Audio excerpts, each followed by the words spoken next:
मध्य प्रदेश का रातापानी वन्य जीव अभयारण्य 2018 की गणना के अनुसार 20 से अधिक बाघों तथा 40 से अधिक तेंदुओं का घर बना हुआ है। 2022 की गणना के अनुसार प्राप्त ताजा आंकड़े काफी उत्साहजनक हैं। यहाँ के बाघों की आवाजाही आसपास के भोपाल, सीहोर और रायसेन जिलों तक होती रहती है। यह अभयारण्य बाघों के अलावा भी कई दूसरे वन्य जीवों को आश्रय प्रदान करता है। एक बाघ को रहने और विचरण करने के लिए काफी बड़े इलाके की जरूरत होती है। क्षेत्र में बाघों की लगातार बढ़ती संख्या को देखते हुए उनके लिए जगह बढ़ाना और भी आवश्यक हो जाता है, जिससे कि बाघों के बीच इलाके को लेकर टकराव रोका जा सके। इलाके और वर्चस्व की लड़ाई कई बार काफी हिंसक भी हो जाती है और इस संघर्ष में बाघों की जान भी चली जाती है। इसके अलावा ये भी जरूरी है कि बाघों को शिकार और पानी पर्याप्त मात्रा में जंगल में ही मिलता रहे।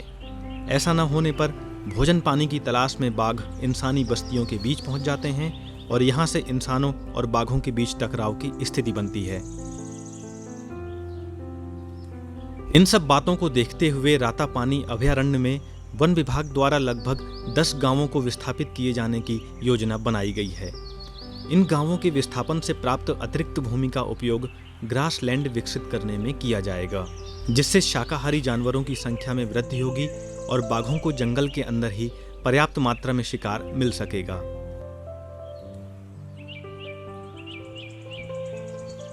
रातापानी में आने वाले गांव झिरी, बहेड़ा, जावरा, मलखार, देलाबाड़ी, सुरई ढाबा, पांझिर, नीलगढ़, धुनवानी और मंथार को विस्थापित किया जाना है।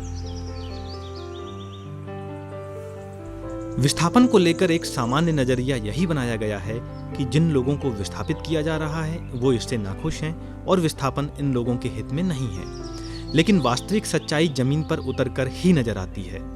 इसी सच्चाई को जानने के लिए पीबीएनएस पहुंचा उन गांवों में जिन्हें रातापानी से विस्थापित किया जाना है।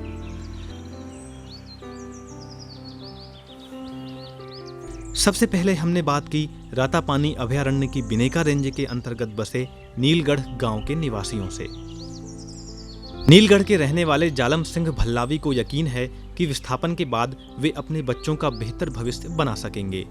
यहाँ से आप लोगों को हटा रहे हैं फॉरेस्ट वाले? अपना तो फसल हो पा रही, जानवरों को दिक्कत न, और पानी को प्रॉब्लम है, तो लाइट की भी समस्या, पढ़ाई लिखाई की, बच्चों को भविष्य अपनी तो हो गई, बच्चे नहीं रह पाएंगे। तो बच्चों का भविष्य बनाने के लिए आप जा रहे हैं, तो वहाँ जाके बना लेंगे आप बच्चों का भविष्य? वो जब रोड पे पहुँच जाएंगे सर फिर तो बनेगा। अब यहाँ से कितना इंटीरियर है रोड, आने जाने की, पैसों की, दुनिया भर की दिक्कत रहती है। तो वहाँ क्या फिर आपको ये खेती की जमीन भी मिलेगी? जी, जितनी जमीन है उतनी जमीन देंगे वहाँ पे? उससे कम मिलेगी, थोड़ी बहुत मन मिल जाएगी। नीलगढ़ की चंद्रवती बाई का कहना है कि आने जाने के रास्तों में जंगली जानवरों के खतरे को देखते हुए वो और दूसरे गांव वाले विस्थापन के लिए सहमत हुए हैं। हमें हर चीज की दिक्कत होती है, जानवरों की रात अंधेरी हम इधर से ही लाते, गल्ला पानी, मेहनत मजूरी, सब कुछ इधर ही जा। जानवरों को डर लगे, मन करा तो मेहनत मजूरी। कौन सा जानवर का डर लगता है? बड़े शेर को भली नहीं मिला, मानो डर तो है इनको, उतई जात मेहनत मजूरी कर गई। कभी ऐसा हुआ है कि आपके गांव में आए हों? गाँव में नहीं आए, नहीं आए। रास्ते मास्ते मिल जाते, मन गाँव में नहीं आया। नीलगढ़ के ही रहने वाले रूप सिंह उइके विस्थापित लोगों को सरकार की तरफ से मिलने वाली मदद के भरोसे बेहतर जीवन यापन और सुरक्षित भविष्य की उम्मीद में विस्थापन के लिए तैयार हुए हैं। सर यहाँ पे विगत वर्षों से हम लोग रह रहे हैं, काफ़ी समस्याओं से जूझना पड़ रहा है। इससे रोड भी हमारा अब जाके थोड़ा सा ये हुआ है चलने लायक, लेकिन इससे पूर्व बहुत ज़्यादा रास्ताएं ख़राब थी और बिजलियों की व्यवस्थाएं नहीं है।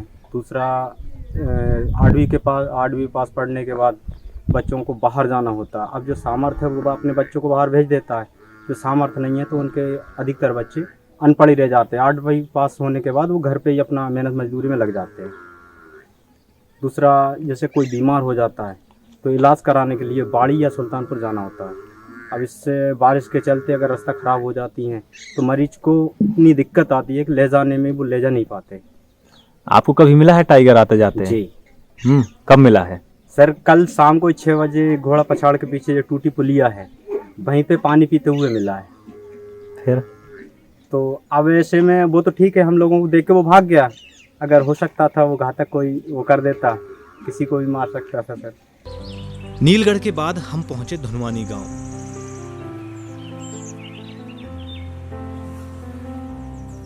यहाँ के ज्यादातर निवासी खेती और मजदूरी करके अपना जीवन यापन करते हैं।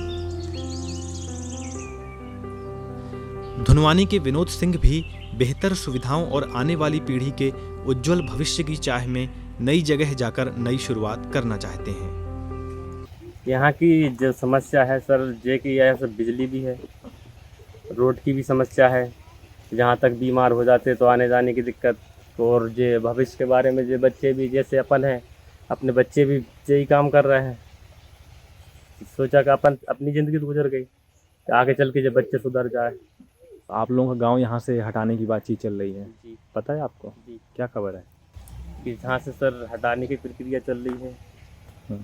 तो सर हमारी सरकार से यही रिक्वेस्ट है कि सर जैसे ज़मीन जहाँ पे है ऐसी हमारे लिए मिल जाए तो और अच्छी बात है। सारी सुविधाएं करवा दे, कम से कम यहाँ के लोग परेशान ना हो। क्या क्या सुविधाएं चाहिए? रोड की है, बिजली की है, और जो चीज़ है स्कूल वगैरह वगैरह। धुनवानी गांव के चंदन सिंह और फूलाबाई पुनर्वास योजना के अंतर्गत अपने लिए जमीन के बदले नई जगह पर भी जमीन ही चाहते हैं, जिससे कि उनका कृषि से जुड़ाव बना रहे। जमीन के बदले जमीन मिल जाए तो बहुत अच्छा रहेगा। पैसे तो बर्बाद हो जाएंगे हम लोगों के जी, तो कुछ बच्चों का भविष्य पढ़ाई लिखाई में सुधर जाएगा जी। कहाँ पे जमीन चाहते हैं आप? सर अभी तो हम ये सुल्तानपुर मंगरई के पास देख के आए।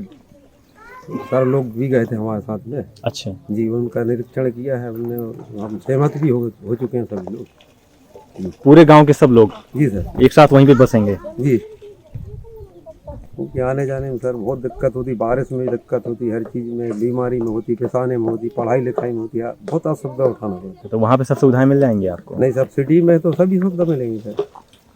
पढ़ लिख जाएंगे बच्चे, और क्या, हमारा जीवन तो निकल ही चुका है, उनका भविष्य थोड़ा सुधर जाता है। स्कूल वगैरह नहीं है, पढ़ाते हैं बच्चों को? स्कूल है, प्राइमरी तक है सर। अब वो क्या है कि थोड़े आने जाने में मास्टरों को भी दिक्कत होती है, बारिश में भी होती, कभी असुविधा है, हर चीज़ की है। आते हैं मास्टर लोग, मगर वो पढ़ाई नहीं हो पाती जो सोचते हैं।